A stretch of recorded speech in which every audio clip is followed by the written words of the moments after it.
नमस्कार दोस्तों, कैसे हैं आप सब?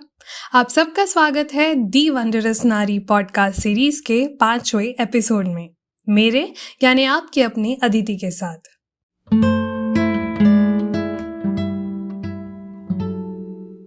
दोस्तों, अगर आप इस पॉडकास्ट को पहली बार सुन रहे हैं तो मैं आपको बता दूं, इस पॉडकास्ट सीरीज के जरिए हम इतिहास और आज से जुड़े कुछ बेमिसाल नारियों की कहानी आप तक पहुंचाते हैं।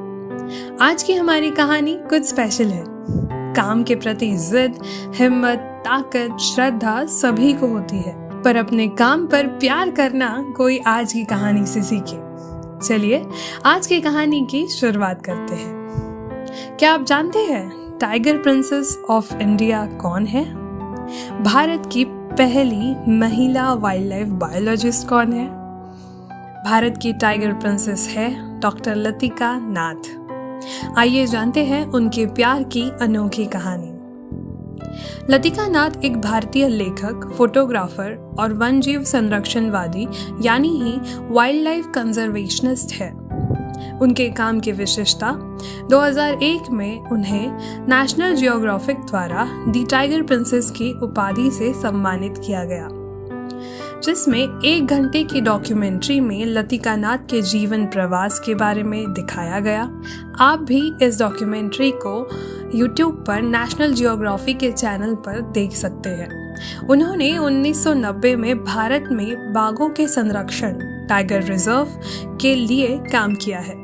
लतिका नाथ के कई अवतार हैं। एक अच्छी मेट्रोपॉलिटन महिला साइंटिस्ट, उत्सुक संरक्षणवादी, कंजर्वेशनिस्ट, टेलीविजन व्यक्तिमत्व, मेहनती शोधकर्ता, बौद्धिक, कर्तव्यपरायण पत्नी और शाही नेपाली परिवार की बहू।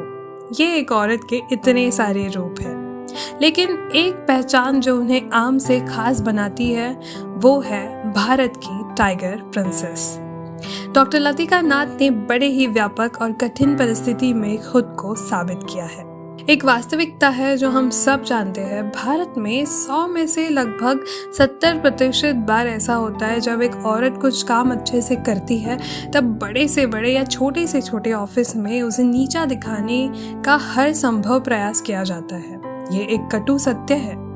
आपसी काम के क्षेत्र का गंदा पॉलिटिक्स हो या जानलेवा जानवरों के बीच रहकर काम करना हो, इस प्रतिकूल परिस्थिति में उन्होंने अपना नाम रोशन किया। लतिका नाथ का जन्म प्रोफेसर ललित एम नाथ और मीरा नाथ के घर हुआ था। ललित नाथ एम्स के पूर्व निदेशक यानी ही एक्स डायरेक्टर है और भारतीय वन्यजीव बोर्ड यानी ही Indian board of wildlife में कार्यरत थे। 1970 के दशक में भारत में पशु संरक्षण आंदोलन की स्थापना के लिए ललित नाथ का बड़ा योगदान रहा है। लतिका नाथ ने अपना अधिकांश बचपन अपने माता पिता के साथ जंगलों के क्षेत्र में जाकर बिताया और उनसे पारिस्थितिक नैतिकता यानी ही इकोलॉजिकल एथिक्स भी सीखा। उनका पालन पोषण कश्मीर, असम और हिमाचल प्रदेश में हुआ, जहां उनके परिवार के घर थे। कहा जाता है वे छुट्टियां मनाने उस जगह जाया करते थे। नाथ ने दिल्ली विश्वविद्यालय से पर्यावरण विज्ञान यानी ही एनवायरमेंटल साइंस में बैचलर्स की डिग्री प्राप्त की। उसके बाद उन्हें University College of North Wales, Bangor से ग्रामीण संसाधन प्रबंधन master degree in rural resource management में मास्टर डिग्री पूरी करने के लिए ब्रिटिश काउंसिल द्वारा शेवनिंग अवार्ड से सम्मानित किया गया। इसके बाद उन्होंने वन्यजीव संरक्षण अनुसंधान, wild life conservation research unit यानी वाइल्ड CRU, जूलॉजी विभाग, क्राइस्ट चर्च, ऑक्सफोर्ड में प्रोफेसर डेविड मैकडॉनल्ड के मार्गदर्शन में DPhil प्राप्त किया। उन्हें भारतीय वन्यजीव संस्थान wild life institute of India में रिसर्च फेलोशिप से सम्मानित किया गया। इसके साथ ही मानव हाथी संघर्ष ह्यूमन एलिफेंट कॉन्फ्लिक्ट इश्यूज के उपाय योजना पर उन्होंने काम किया। अब आपको शुरुआत में हमने बताया था कि ये कहानी प्यार की वजह से खास बनती है।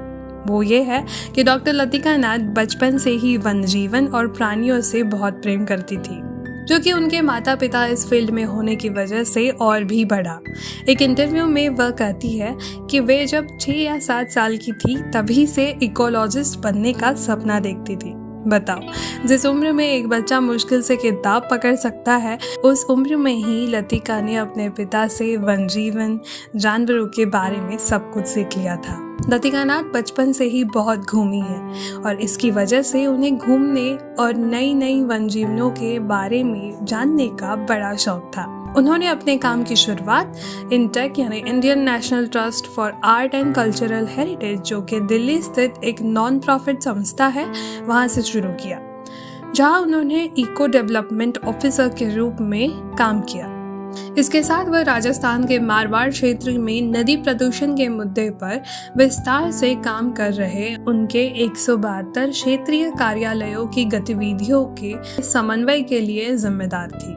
इसके बाद वह ऑक्सफोर्ड विश्वविद्यालय में बाघ जीव विज्ञान यानी टाइगर बायोलॉजी, टाइगर बिहेवियर पर शोध करने और उनकी संख्या का जायजा लेने के लिए एक शोध यूनिट में शामिल हो गई। इसके चलते बांधवगढ़ राष्ट्रीय उद्यान में मानव वन्यजीव संघर्ष यानी ह्यूमन इकोलॉजी इशू और लैंडस्केप इकोलॉजी इशू के मुद्दे नाथ के रुचि का क्षेत्र बन गए। इसीलिए WII में अनुभव क्षेत्र को बढ़ाने के लिए वे 1994 और 1996 के बीच उन्होंने व्यापक ground truthing, extensive ground truthing, जनसंख्या अनुमान और नमूने यानी पॉपुलेशन एस्टिमेशन एंड सैम्पलिंग के साथ सैटेलाइट इमेज एनालिसिस और भौगोलिक सूचना प्रणाली, जिसे जियोग्राफिकल इंफॉर्मेशन सिस्टम कहते हैं, ये सभी संयोजन का उपयोग करके पूर्वी मध्य प्रदेश में वन्यजीव गलियारों वाइल्ड लाइफ कॉरिडोर्स पर शोध किया। इस प्रकार मौजूदा और अवशेष गलियारों की पहचान बांधवगढ़, कान्हा और अचानकमार राष्ट्रीय उद्यानों के बीच की गई। वो कहती है, मेरी 75% से अधिक सिफारिशों को तब से लागू किया गया है, लेकिन उस गति से नहीं किया गया जो मुझे पसंद आएगी। वे IUCN नेपाल के माध्यम से नेपाल में थेराई वेटलैंड कंजर्वेशन के लिए परियोजना डिज़ाइन यानी प्रोजेक्ट डिज़ाइन में भी शामिल थी, जहां उन्होंने पर्यटन नीति, टूरिज्म और पुनर्वास मुद्दों पर, पानी के छेद और नए बाग क्षेत्रों को बनाने पर पार्क अधिकारियों के साथ काम किया। इस भारी अनुभव विश्व को पुस्तक स्वरूप में बच्चों के लिए लिखने की इच्छा उनकी पहले से थी। तभी 2003 में लतिका ने बच्चों के लिए एक किताब लिखी, तकदीर द टाइगर कब, जिसमें सामान्य रूप से वन्य जीव के बारे में जानकारी शामिल थी और यह बुक अंतर्राष्ट्रीय स्तर पर 28 भाषाओं में तुलिका बुक्स चेन्नई द्वारा प्रकाशित की गई। 2005 में लतिका ने कान्हा वन पारिस्थितिकी तंत्र के बारे में प्राप्त सभी सीखों का उपयोग करते हुए पूरे देश में मॉडल इको रिसोर्ट की स्थापना के उद्देश्य से wild India resort Kanha private limited की स्थापना की। मुख्य यहाँ कान्हा के 4 गेट में से पहला गेट है। कान्हा में सिंगीनावा जंगल लॉज उनका पहला कदम था। इसके बाद 2008 में उन्होंने सिंगीनावा फाउंडेशन की स्थापना की। अपनी 1 दशक की लंबी यात्रा में टाइगर रिजर्व में रहने वाले स्वदेशी आदिवासी समुदाय के लिए फाउंडेशन अपने आप में एक पानी का छेद बन गया है।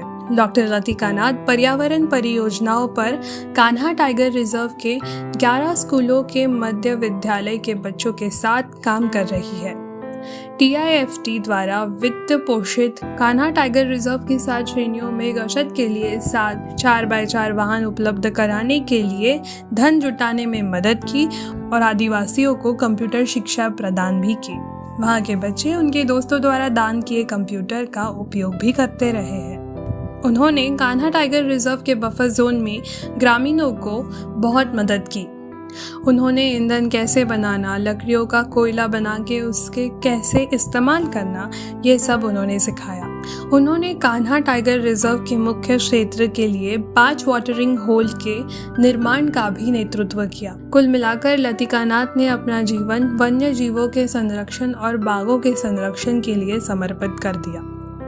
वास्तव में जब भारत में नेशनल जियोग्राफिक चैनल लॉन्च किया गया था तो ऋतिक रोशन, गैरी मार्टिन और लतिका के विशेषता वाला एक विज्ञापन जारी किया गया था और बाद में उनके जीवन काल पर एक डॉक्यूमेंट्री, जहां उन्हें इंडियाज टाइगर प्रिंसेस नाम दिया गया, वो फेमस हुआ। वह एयरसेल के सेव द टाइगर टेलीविजन अभियान की राजदूत भी थी और उन्होंने कान्हा में कला शिविर आयोजित किए, जहां 16 देशों के कलाकार बाघ को मनाने के लिए भी एकत्रित हुए थे। 2015 से लतिका नाथ फोटोग्राफी, कॉफी टेबल बुक्स और संरक्षण पारिस्थितिक परियोजनाओं पर भी काम कर रही है। उनका यह जीवन आज के हर उस नारी के लिए एक बड़ी प्रेरणा है जो इस क्षेत्र में काम करना चाहती है। आज पहले से कई ज़्यादा महिलाएं इस क्षेत्र में जाना चाहती है, लेकिन जब लतिका नाथ ने पहली बार इस जुनून को पालना शुरू किया तो कुछ ही लोग थे। भारत के कठिन से कठिन इलाकों में उन्हें अतिरिक्त सावधानी बरतनी पड़ी। लतिका नाथ कहती है कि यह मुख्य रूप से पुरुषों के साथ कंधे से कंधा मिलाकर काम करने के लिए एक कठिन संभावना थी। वो कहती है, अफ्रीका और अन्य देशों में किसी को अपने साथ सुरक्षा के लिए लेके जाने की अनुमति तो होती है, लेकिन भारत मिर्च स्प्रे सहित किसी भी चीज़ के उपयोग की अनुमति नहीं देता है। भारत में खुद की सुरक्षा हमें खुद ही करनी पड़ती है। इसके साथ ही वह अपना अनुभव बताते हुए कहती है, आप अपने आवास के अन्य निवासियों के साथ तालमेल बिठाने और जीना सीखते हैं, और सबसे महत्वपूर्ण बात यह है कि आप जिस नाजुक पारिस्थितिक तंत्र का हिस्सा है उसकी रक्षा और पोषण का आपकी जिम्मेदारी है। वन्य जीवों को देखते देखते लतिका नाथ कब वन की रानी बन गई उन्हें पता ही नहीं चला।